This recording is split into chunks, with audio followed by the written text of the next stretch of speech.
김성환의 시사야.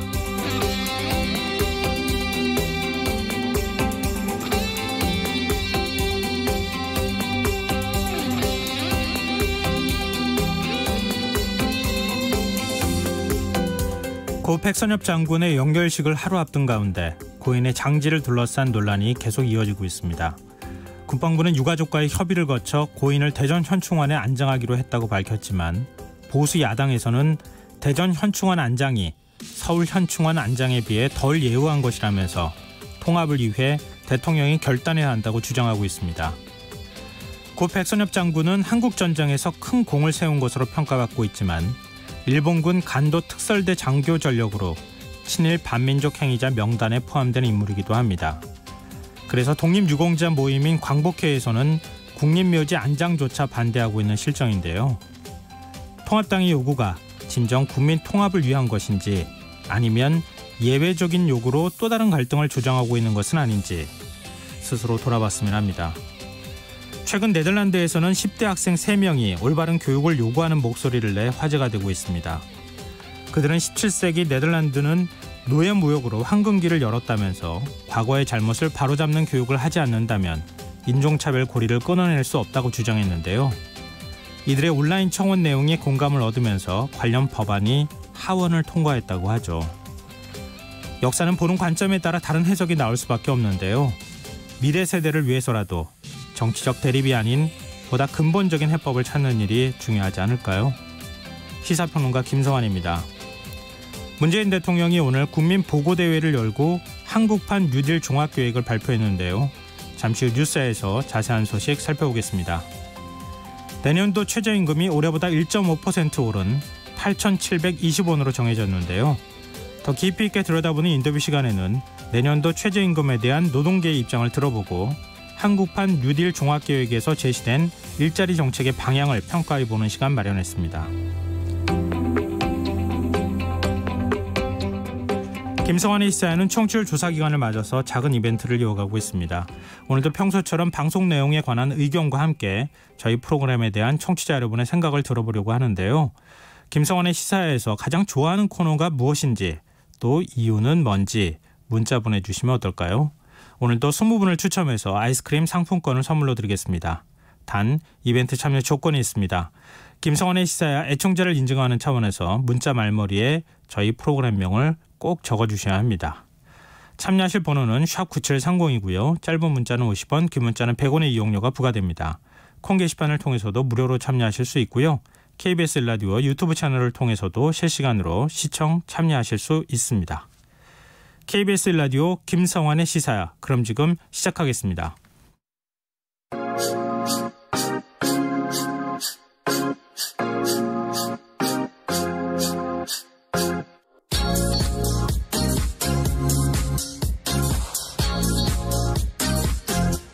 KBS 1라디오 김성환의 시사야.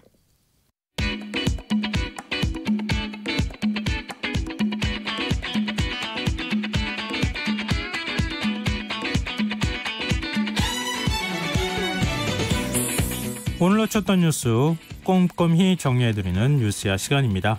오늘은 곽재훈 프레시안 기자 나와 계십니다. 안녕하세요. 네, 안녕하세요. 네.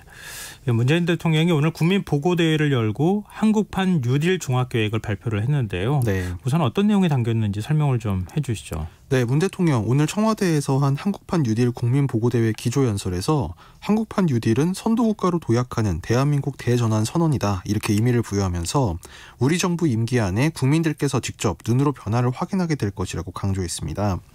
문 대통령은 한국판 뉴딜 사업을 위해 2025년까지 국고 114조 원을 직접 투자하고 민간과 지자체까지 포함해 약 160조 원을 투입하겠다고 밝혔는데요. 한국판 뉴딜의 간판 사업이 될 10대 대표 사업도 소개했습니다. 이 사업들은 데이터댐, 그리고 인공지능 정부, 스마트 의료 인프라, 그린 리모델링, 그린 에너지 이런 등의 사업들입니다. 이 문 대통령은 한국판 뉴딜 추진 배경에 대해 추격형 경제에서 선도형 경제로, 탄소 의존 경제에서 저탄소 경제로, 또 불평등 사회에서 포용 사회로 대한민국을 근본적으로 바꾸겠다는 정부의 강력한 의지를 담았다고 설명을 했습니다. 근데 큰 틀 안에서는 지난번에도 한번 뉴딜 정책에 대한 큰 골자를 발표한 적이 있잖아요. 네. 디지털 뉴딜하고 그린 뉴딜 이렇게 크게 두 가지 사업으로 분류가 된다고 볼 수 있을까요? 예, 크게 보면 세 가지라고 할 수 있는데요. 성장 측면에서는 이제 방금 말씀하신 대로 이 디지털 뉴딜과 그린 뉴딜, 네. 그 다음에 이 사회 안전망 강화, 요거까지가 이제 들어갑니다. 네. 그러면 지금 문재인 대통령이 대한민국 대전환 선언이다 이런 표현을 사용했는데 네. 이 코로나19 위기 극복하고 이게 어떤 관련이 있는 거죠? 예, 아무래도 이 뉴딜을 발표한 배경에도 이 코로나가 상당히 좀 영향을 미쳤다고 이제 평가가 되는데요. 이 코로나 방역으로 인한 자신감을 토대로 한국형 뉴딜을 통해서 세계를 선도하겠다. 오늘 문 대통령이 이런 포부를 밝혔습니다. 문 대통령은 우리는 코로나 위기를 가장 모범적으로 극복하고 있다면서 K방역이 세계의 표준이 됐고 K방역의 성공 덕분에 경제 충격을 최소화하고 세계에서 가장 빨리 경제를 회복할 수 있다는 자신감을 갖게 됐다고 언급을 했습니다. 이제 그러면서 이런 자신감을 토대로 이 한국형 뉴딜 사업을 추진해 나가자 이런 의지를 밝힌 겁니다. 그러니까 우리가 뭐 일본을 추격해왔던 그런 경제 구조나 산업 모델을 갖고 왔는데 이제는 추격하는 게 아니라 선도하겠다.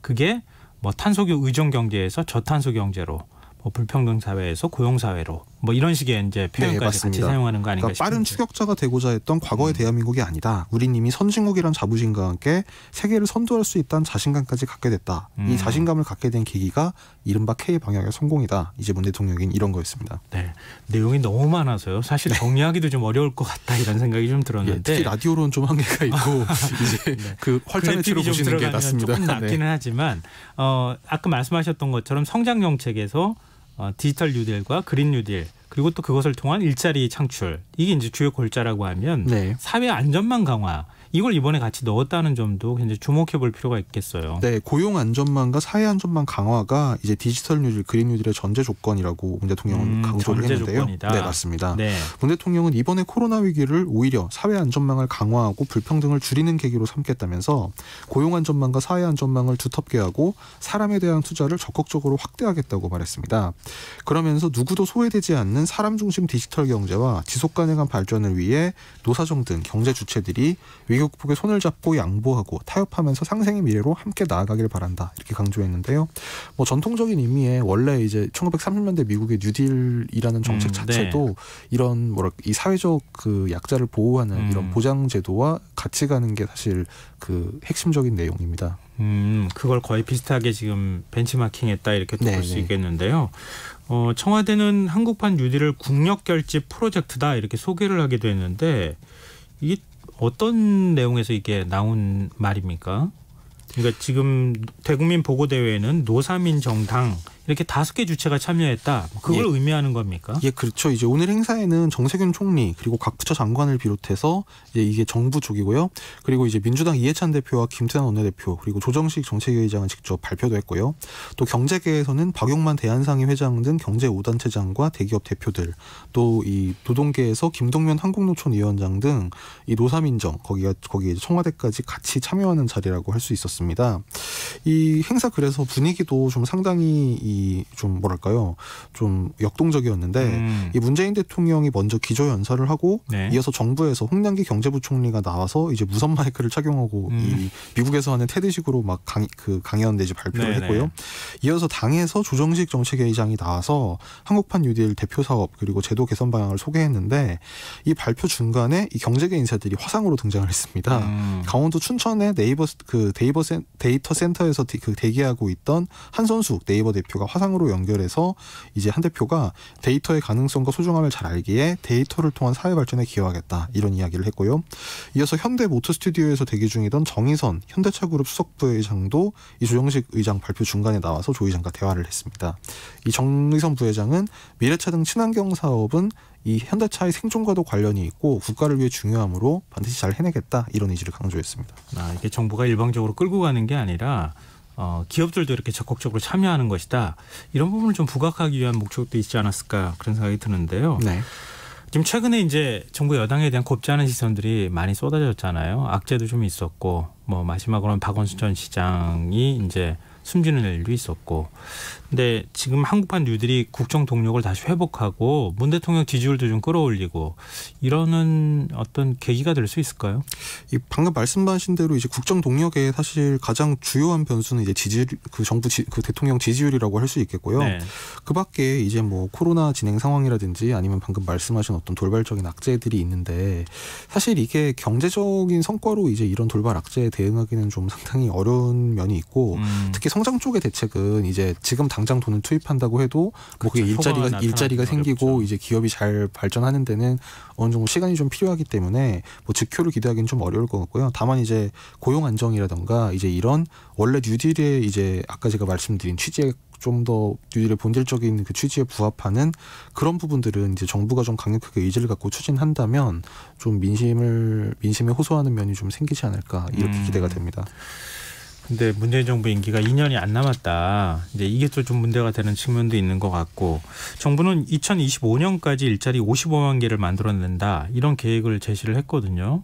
근데 2025년이면 다음 정부 아닙니까? 예, 이제 2022년까지 일단 67조 7천억 원이 투입이 되고 네. 그리고 2023년부터 2025년까지 여기가 다음 정부 기간인데 이때까지 투입한 것보다 더 많은 93조 원이 투입되는 구조여서 이 만약에 뭐 이 정권의 연속성이 좀 만약에 달라지게 된다던가 네. 이랬을 경우에 이 사업 후반부를 과연 담보할 수 있는 거냐 이제 이런 부분이 좀 있습니다. 정치권 반응은 어떻습니까? 뭐 일단 뭐 여야 반응이 좀 갈렸는데요. 여당에서는 뭐 당연히 그 여당 지도부가 직접 참석한 행사니만큼 이 전례 없는 국가 프로젝트다 이런 점을 강조하면서 이 추각형 경제를 벗어나서 선도형 경제로 거듭나기 위해서 결코 놓쳐선 안 될 기회다 이런 점을 이제 대변인 논평을 통해서 강조를 했고요. 반대로 이 제1야당인 미래통합당에서는 돈 써서 국가 대전은 될 것 같으면 어느 나라든 진즉에 성공했을 것이다. 독설을 내놨습니다. 이 통합당 김은혜 대변인 논평이었는데 임기 2년도 안 남은 시점에 국민 혈세를 푸는 생색 계획은 염치도 없고 무책임하다면서 가뜩이나 시중에 유동성 차고 넘친다. 뭐 공유경제, 노동 유연성 등 중요한 규제부터 풀 생각을 해보라. 역시 규제 완화를 주장을 했습니다.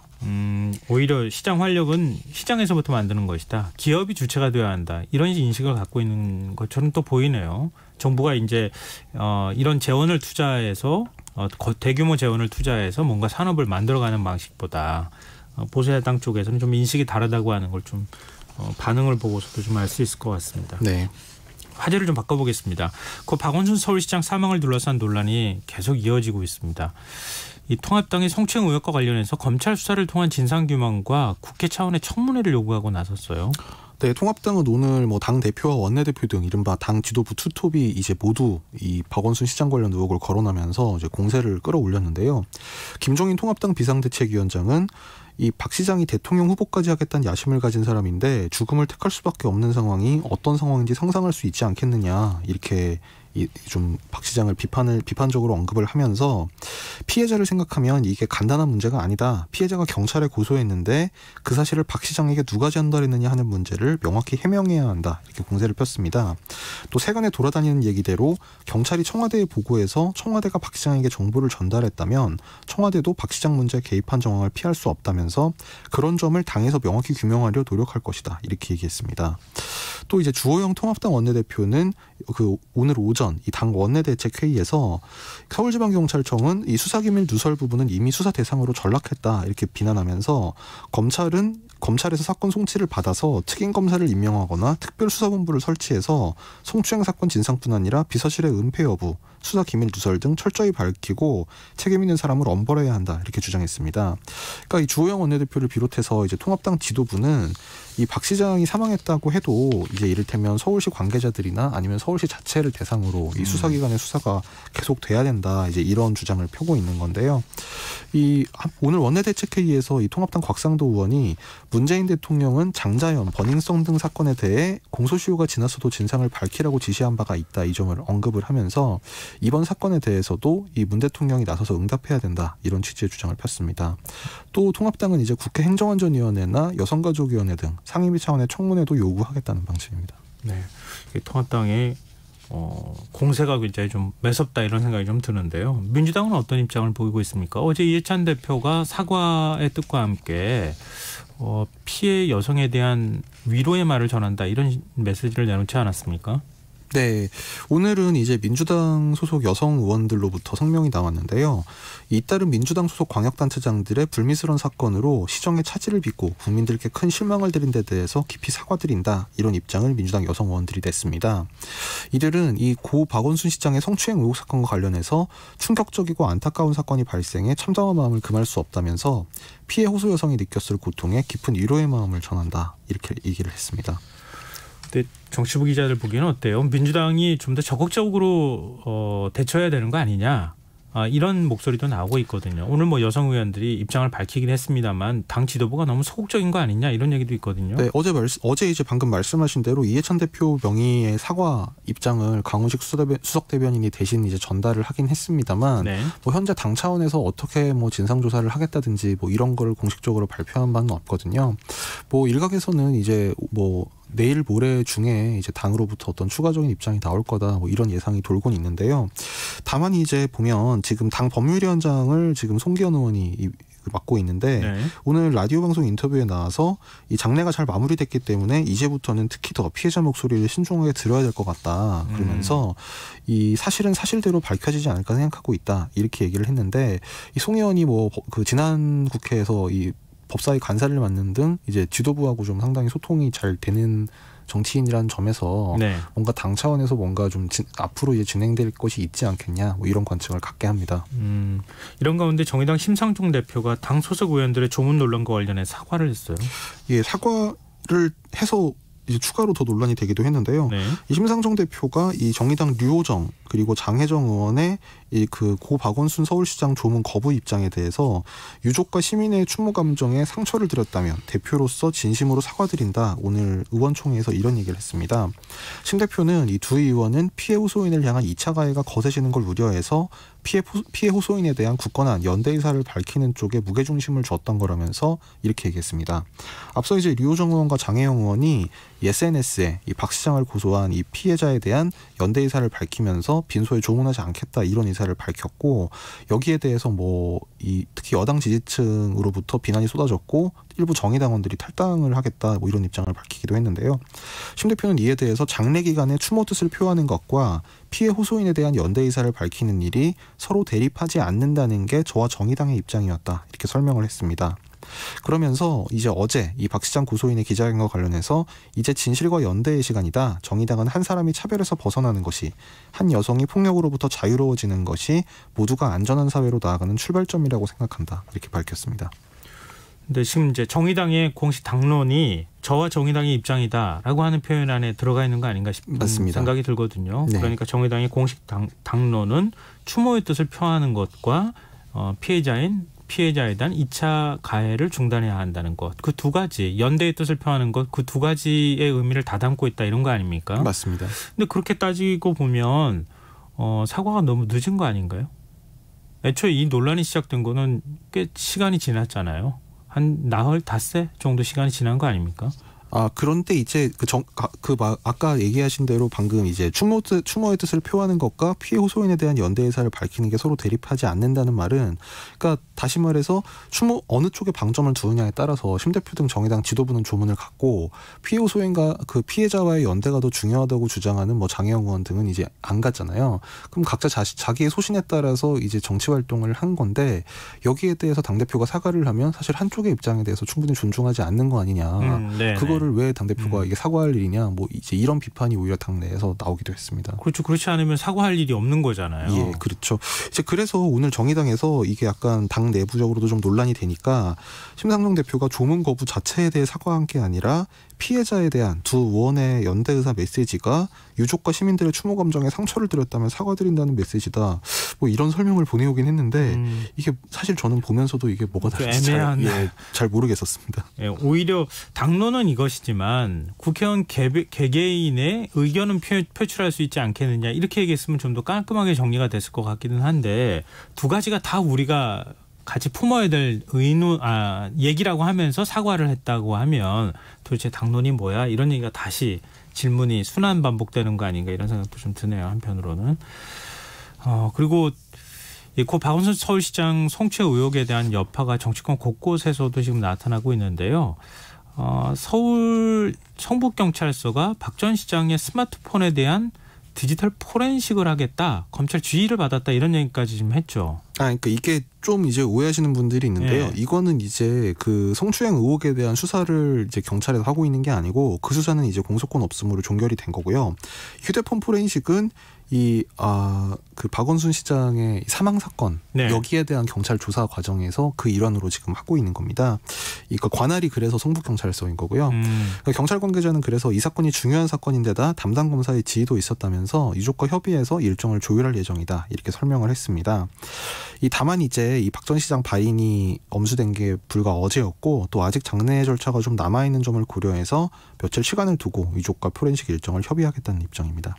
근데 디지털 포렌식 하면은 박 전 시장이 마지막으로 통화하거나 아니면은 지금 여성단체에서 얘기하는 것처럼 경찰 쪽에 고소인에 대한 조사 내용이나 이런 조사 사실을 박 전 시장한테 통보를 누군가가 해줬다거나 이런 내용들에 대한 정황 증거가 나오지 않겠습니까? 네, 그런 내용이 나올 수 있을 걸로 보입니다. 이제 뭐 그것을 보기 위해서 한 건 아니라고 그것을 이제 그 사실관계를 파악하는 게 목적은 아니지만 어쨌든 휴대폰을 열어보면 그거를 그 과정에서 인지할 수밖에 없게 되겠죠, 수사기관에서. 네. 그리고 박 전 시장이 만약에 뭐 그 지금 고소인 주장처럼 성추행을 했다고 하면은 그것과 관련되어 있는 증거가 혹시 또 나올 가능성도 있는 것이고요.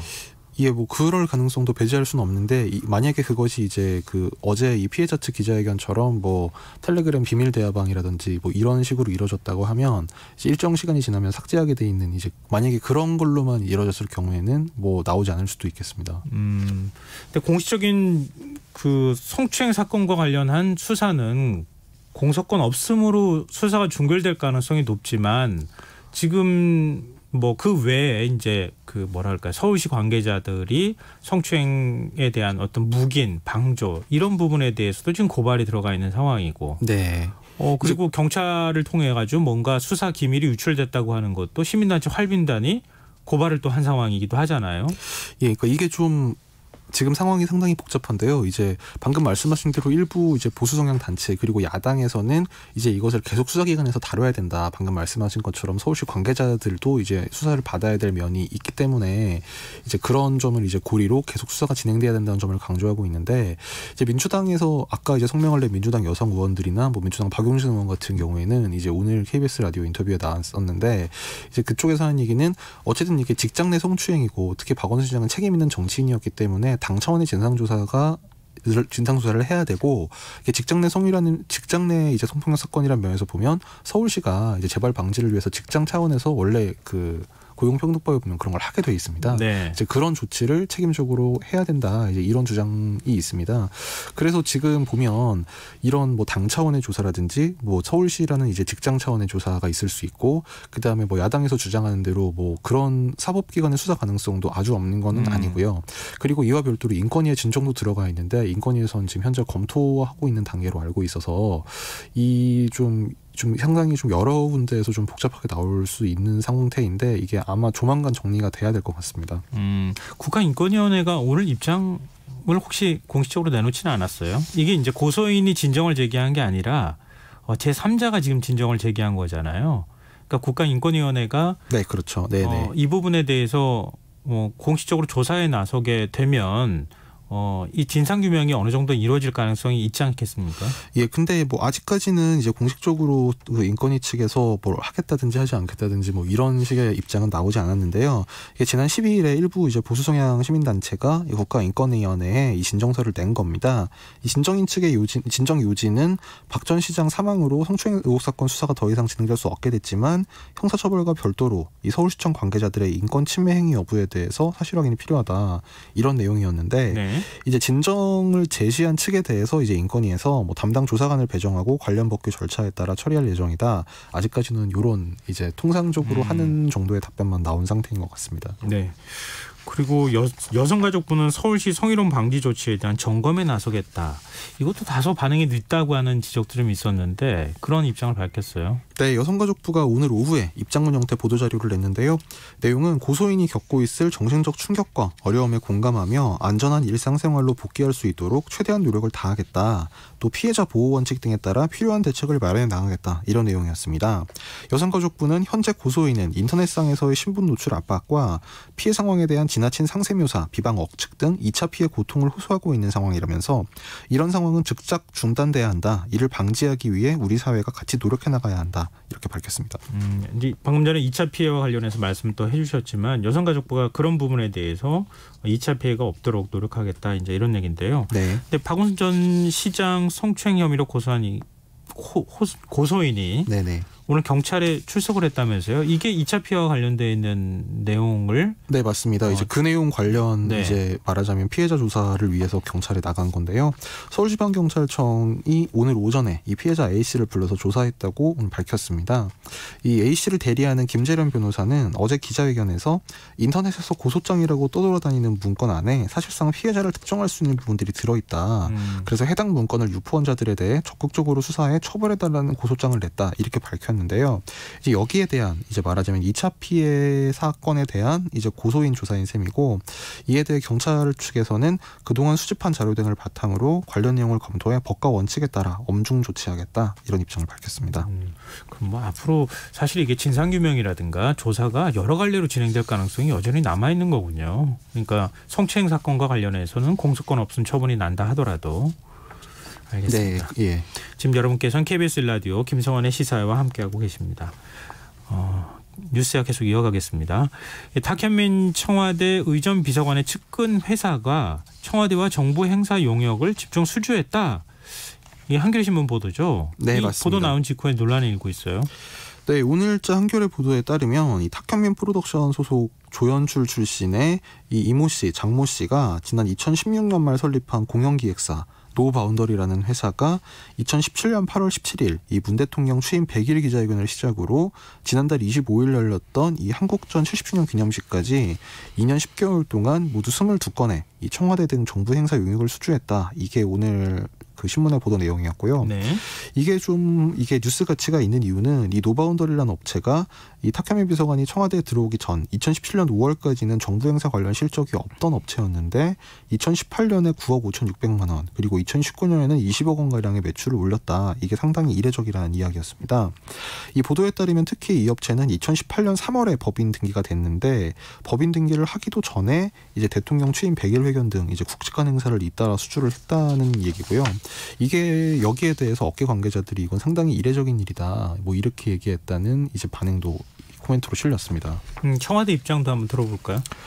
예, 청와대에서는 이게 무책임한 의혹제기다. 이제 이런 입장인데요. 오늘 강민석 청와대 대변인이 좀 상당히 긴 내용의 서면 브리핑을 냈는데 네. 대통령 행사의 특성을 무시하고 사실을 부풀려 특혜 의혹을 제기하고 있다. 그런 요지였습니다. 이 강민석 대변인은 해당 기획사가 청와대로부터 수주한 행사는 총 3건이 전부라면서 수백 건 중 3건을 해당 기획사가 계약한 건데 일감 몰아주기라고 주장하고 있다. 이렇게 반박했습니다. 이 강 대변인은 특히 이 수의계약 형식으로 진행된 이유에 대해서 대통령 일정 및 참석 행사의 경우 1급 보안 사안이라면서 대외적으로 보안이 필요한 긴급 행사의 경우 상당한 기일이 소요되는 공모 형식을 밟기에 애초에 불가능하다고 설명을 했습니다. 또 법인 등기 전에 이 업체가 이 행사를 수주한 게 너무 이례적인 일 아니냐 이런 부분에 대해서는 회사 형태가 법인이든 개인이든 관계가 없고 그간 대통령이 참석하는 정부 행사에서 해당 기획사 외에도 여러 개인 사업자들도 행사를 맡아왔다고 설명했습니다.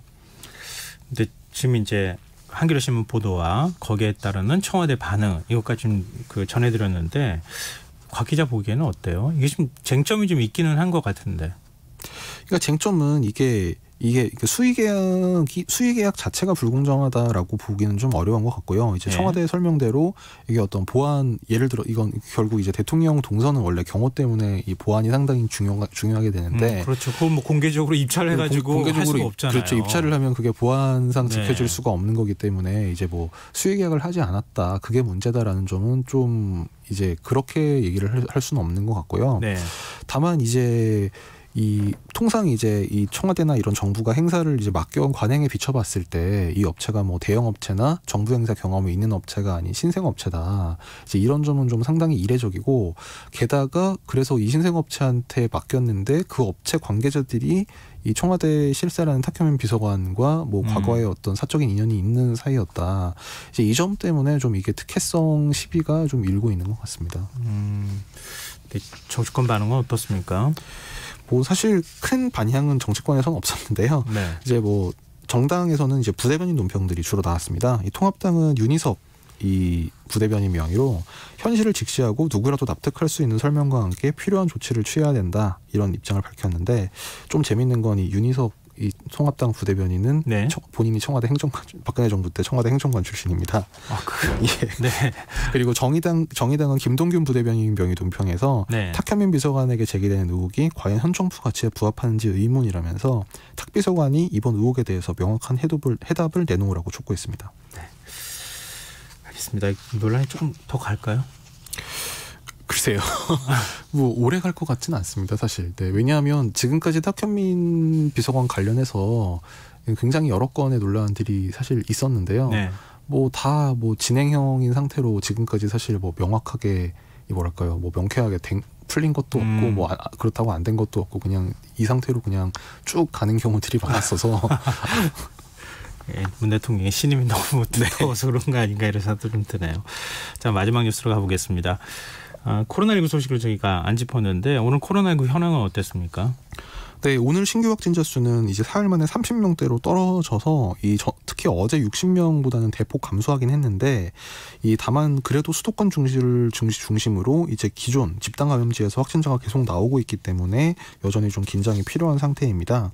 이 중앙방역대책본부는 오늘 자정 기준으로 이 코로나 신규 확진자가 33명 늘어나서 누적 11,512명이 됐다고 밝혔는데요. 신규 확진자 수가 30명대로 나온 거는 이제 지난 11일 이후 사흘 만입니다. 최근 국내 신규 확진자 수가 한 40명에서 60명대에서 이제 오르락내리락을 하고 있는데 이달 들어서 이제 어제를 포함해서 벌써 5차례나 60명대가 나왔고요. 오늘 추가로 이제 감염된 신규 확진자 33명의 감염 경로를 보면 해외 유입이 19명, 지역 발생이 14명으로 이제 해외 유입이 좀 더 많았습니다. 지금 해외 유입이 계속 지역 발생보다 높은 더 숫자가 더 많은 현상들이 나오고 있는데요. 우선 지역 발생부터 좀 짚어보도록 하죠.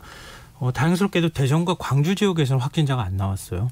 네, 이 시도별로 보면 이 지역 발생 14명 가운데 서울이 7명 절반이었고요. 그리고 경기 4명 등 수도권이 11명으로 뭐 거의 사실상 거의 대부분이었습니다. 그리고 전북과 충북에서 각각 2명, 1명이 나왔고 지난달 27일 이후 확산세가 거셌던 광주에서는 17일 만에 이 지역 발생 확진자가 0명이 됐습니다. 이 지역 감염과 해외 유입을 합치면 수도권이 16명으로 이제 전체 33명의 절반에 가까웠는데요. 전국적으로 이제 봐도 이제 수도권의 비중이 상당히 높은 상태입니다. 그리고 지금 해외 유입 사례가 좀 계속 걱정이 될 수밖에 없는 상황인데 선체를 수리하기 위해서 부산항에 입항한 투발루 국적 선박에서 확진자가 발생했다고 해요. 예, 투발루가 이제 그 호주랑 하와이를 쭉 이으면 그 한가운데 있는 적도 근처에 있는 섬나라인데요. 이 투발루 국적의 원양어선 이게 500톤 정도 되는데 이 원양어선의 선원 한 명이 이제 지난 8일에 이 서편 그 부산항에 입항한 선적인데 오늘 이 코로나 확진 판정을 받았습니다. 이 검역 당국이 해당 선박에 승선해서 이 진단 검사하는 과정에서 선원 한 명이 확진된 걸로 이제 오늘 전해진 건데요. 이 검역 당국은 부산시와 확진 선원을 감염병 전담 병원인 부산의료원으로 이송하는 방안을 논의할 예정입니다. 코로나19가 고위험 국가는 아니지만 배에 타고 있던 선주와 선원이 또 러시아 국적이라면서요? 이게 제가 투발루란 나라 위치를 왜 설명을 드렸냐면요. 예. 이 투발루란 나라가 사실 섬나라고 좀 이제 뭐랄까요, 어떤 산업이 이렇게 많이 발달한 나라는 아니라서 좀 다른 나라 선박이 이 나라 선적으로 등록을 하면 뭐 세금이라든가 이런 데 상당히 혜택을 줍니다. 조세 피처 같은 곳이군요. 예, 뭐 조세 피처라기보다 뭐 보통 이럴 때 편의 치적선이라는 말을 쓰는데요. 편의 치적선요? 예, 이게 선박에 붙는 세금 그리고 뭐 기타 편의를 제공해주는 국가에 선적을 등록한 경우에 이렇게 얘기를 합니다. 근데 선주도 러시아 국적, 선원도 러시아 국적이라서 뭐 선적이 투발루라고 돼 있긴 한데 뭐 사실상 러시아 배로 봐야 되지 않냐 이제 이런 얘기가 많은데요. 이제 그렇기 때문에 이제 좀 검역 당국의 조치가 좀 이 명목상의 이 선적국만 보고 좀 느슨하게 대처를 한 게 아니냐. 왜냐하면 실제로는 이제 투발루는 승선 검역 대상 국가가 그러니까 우리 한국 검역원이 배에 타가지고 검사하는 이제 그런 대상 국가가 아니고 서류로만 이제 체크하는 전자 검역 대상 국가라서 그렇게만 했거든요. 그런 또 우회 방법으로 이렇게 또 확진자가 국내에 입국할 여지가 또 생기는군요. 당연히 러시아 배가 뭐 이 검역을 안 받으려고 그렇게 한 건 아닐 것이고 그건 아닐 것이고 세금 때문인데 이게 생각지도 못한 문제가 지금 발생을 한 셈입니다. 참 그렇게 열심히 틀어막고 검역한다고 하지만 결국은 또 어딘가에서 이렇게 빈틈이 생기는 그런 문제들이 계속 생기는 거 아닌가 싶습니다. 어쨌든 뭐 우리 국민 개개인은 전부 다 위생수칙 철저히 지키고 마스크 착용하시는 거 잊지 말고요. 3밀이라고 하는 곳에 가급적이면 가시지 않는 것, 그건 기억해야겠습니다. 그리고 김성환의 시사에서는 오늘 청취자 여러분이 가장 좋아하는 코너는 뭔지 그 이유도 함께 지금 받아보고 있는데요. 보내주신 문자들 소개해드리겠습니다. 0588님. 일주일에 2-3번은 퇴근하며 김성환의 시사회를 듣습니다. 하루의 뉴스를 귀에 쏙쏙 들어오게 정리해 주시는 뉴스야 코너를 정말 좋아합니다. 늘 애써주시는 김성환님, 곽재훈님 파이팅 해주셨습니다. 감사합니다. 그러니까 반응 안 내면 어쩔까 걱정했잖아요. 청취자 김광천님. 저는 인터뷰 코너가 가장 좋습니다. 탐사보도 방송처럼 더 깊고 자세하게 뉴스와 사건을 파헤치는 코너라 가장 즐겨 듣습니다. 혹시 못 들었을 때는 다시 듣게 하고 있답니다. 라는 의견 주셨습니다. 감사합니다. 한옥성님. 저는 시사의 시그니처 코너 뉴스야를 좋아하는데요. 하루의 주요 뉴스에 대한 기자님의 취재 내용과 생각을 자세히 들을 수 있어서 좋습니다. 기자님 생각이 저와 다를 때는 생각의 다양성을 인정합니다. 이런 의견 주셨습니다. 곽지원 기자 어깨 무겁겠는데요. 역시 감사합니다. 네, 문자 보내주셔서 고맙습니다. 계속해서 의견 많이 보내주십시오.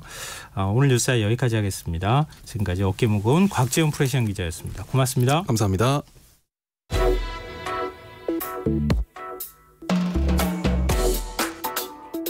더 나은 내일을 준비하는 시간.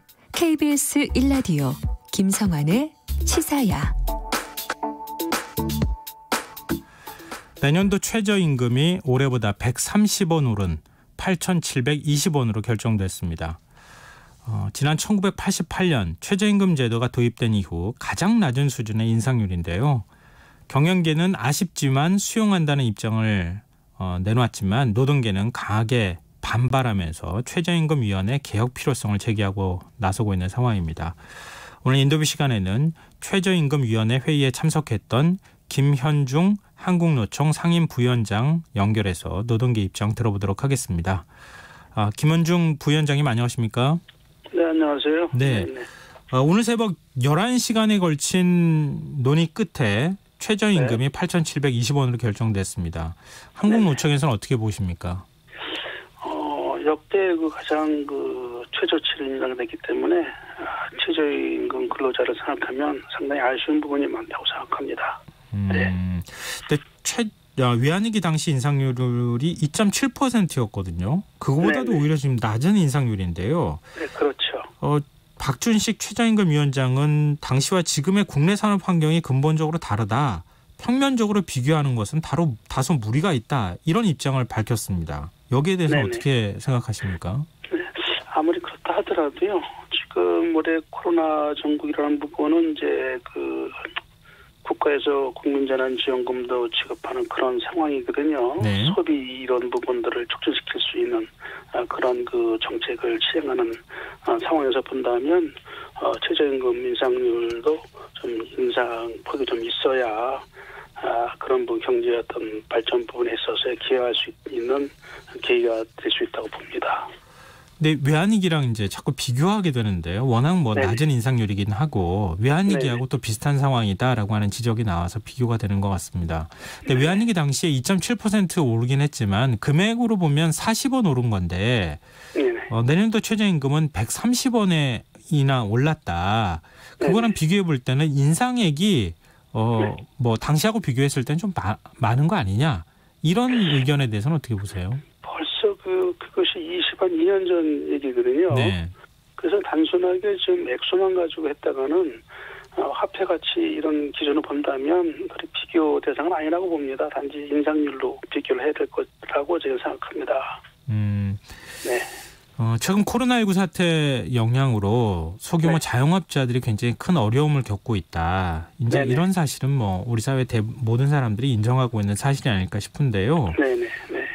이런 것 현실을 좀 볼 때 좀 사용자 측의 어려움을 이해를 해줘야 되는 것 아니냐라고 하는 목소리가 있거든요. 그게 또 1.5% 인상률에 반영이 된 거 아닌가 싶은데요.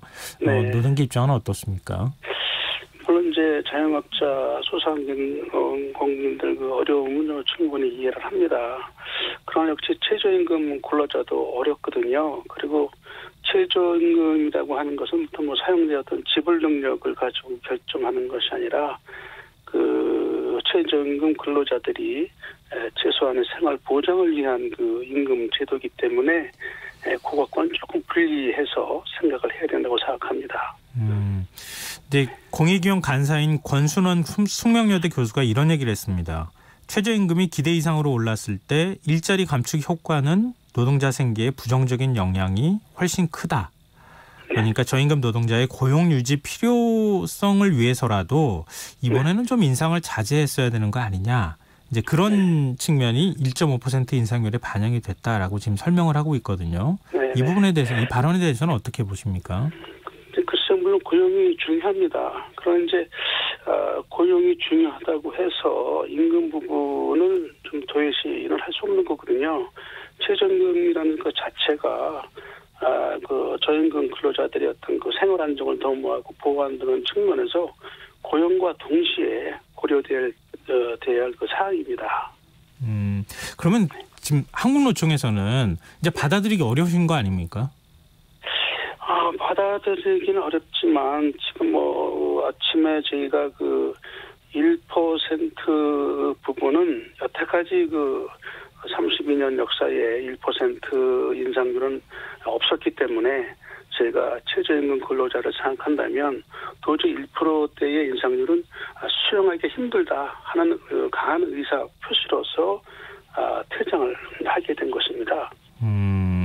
근데 지금 이제 최저임금위원회 회의가 그동안에 사실은 거의 판박이처럼 운영이 되어 왔어요.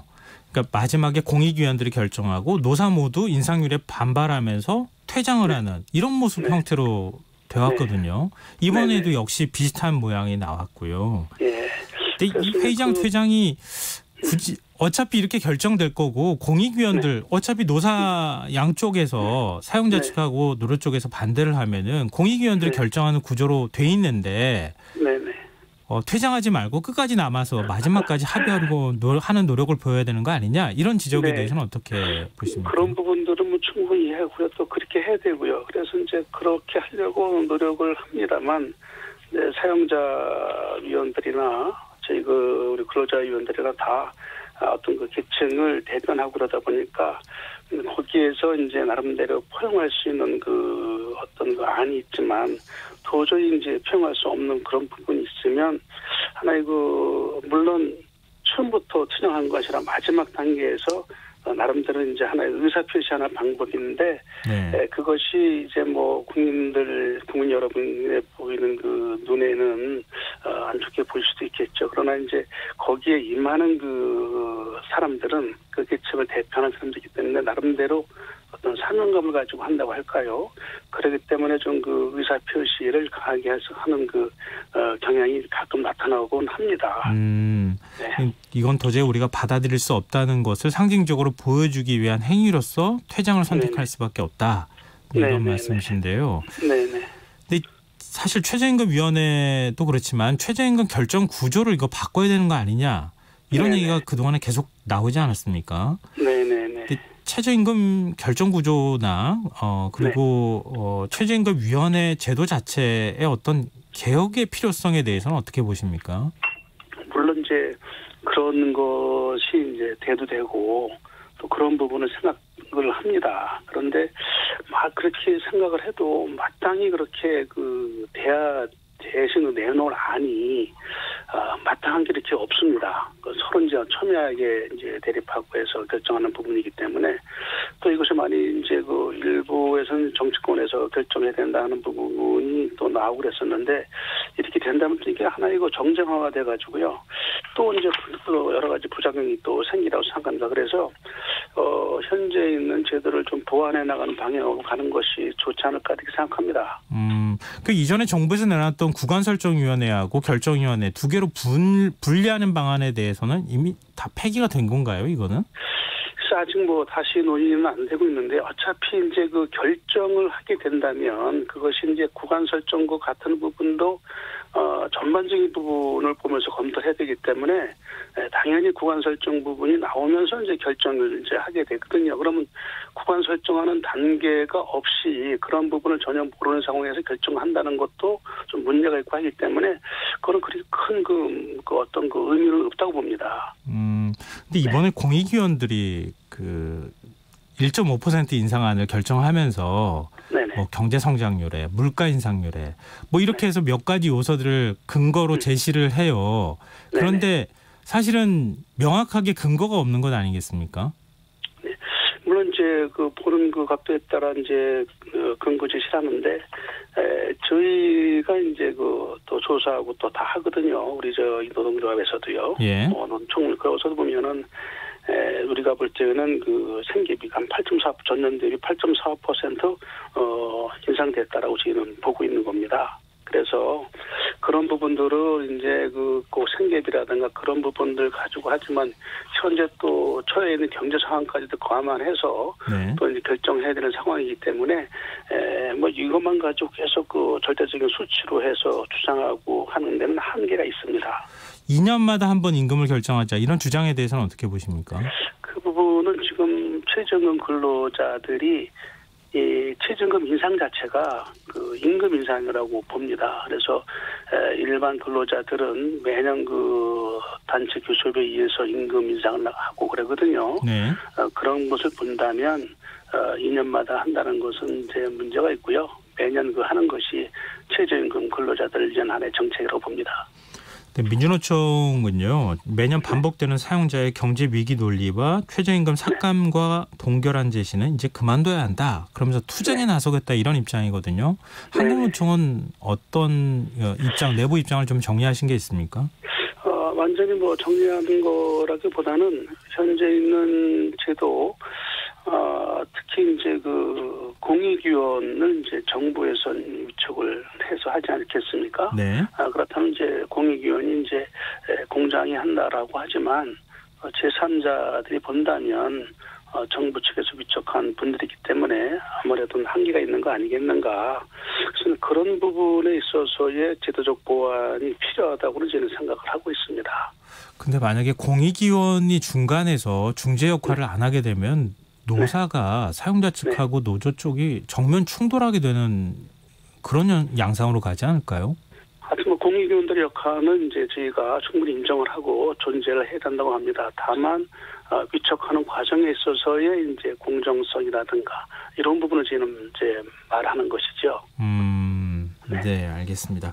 그리고 내년 최저임금이 1.5% 오르면서 문재인 정부 임기 내 최저임금 10,000원 달성은 이제 완전히 불가능해졌다고 봐야 되겠죠?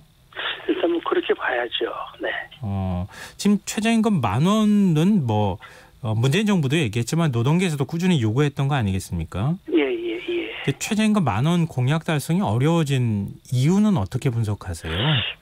이제 지금 노동계에서도 이제 요구를 했지만 요 부분이 지금 문재 정부 내지는 그때 대통령 후보로 나오신 분들께 한국노총에서 요구를 했었습니다. 그 부분에 대한 답을. 거의 한 1년 정도는 차이는 있었지만 3년 내지 4년 안에 이제 10,000원을 이제 하겠다고 약속들을 하셨는데 약간 무리한 부분이 있는 것은 사실인 것 같습니다. 왜냐하면 아무래도 선거라고 하다 보니까 표를 의식한 어떤 정책 공약 이런 부분들을 만나보니 약간 과하게 한 부분도 있는 것 같고요. 그리고 또 이제 추진했던 경제 정책이 뜻대로 다 되면 됐겠지만 역시 뜻대로 되지 않는 것이 경제라고 봅니다. 그래서 그런 데 있어서의 어떤 차이가 있지 않았나 이렇게 생각이 됩니다. 마지막으로 이 부분도 좀 여쭤보겠습니다. 네. 오늘 정부에서 한국형 뉴딜 정책을 발표를 했습니다. 2025년까지 160조 원을 투입해서 일자리 190만 개를 만든다. 이런 정부 발표 어떻게 보고 계십니까? 제가 경제 전문가는 아니라서 어떻게 말씀 못 드리겠는데 하여간 그렇게 된다면 지금 현재 문제가 있는 중소기업의 문제, 제도 개선, 규제 개혁을 통해서 중소기업이 발전할 수 있는 계기를 만들어야 되고요. 그리고 특히 다른 산업 분야보다도 제조업 부분을 발전시킬 수 있는 근본적인 토대를 마련해야 된다고 저는 생각합니다. 그런 면에서 뭐 긍정적으로 보시는 거죠? 네네네. 네, 알겠습니다. 오늘 말씀 여기까지 듣겠습니다. 고맙습니다. 네, 감사합니다. 네, 지금까지 김현중 한국노총 상임부위원장과 얘기 나눠봤습니다.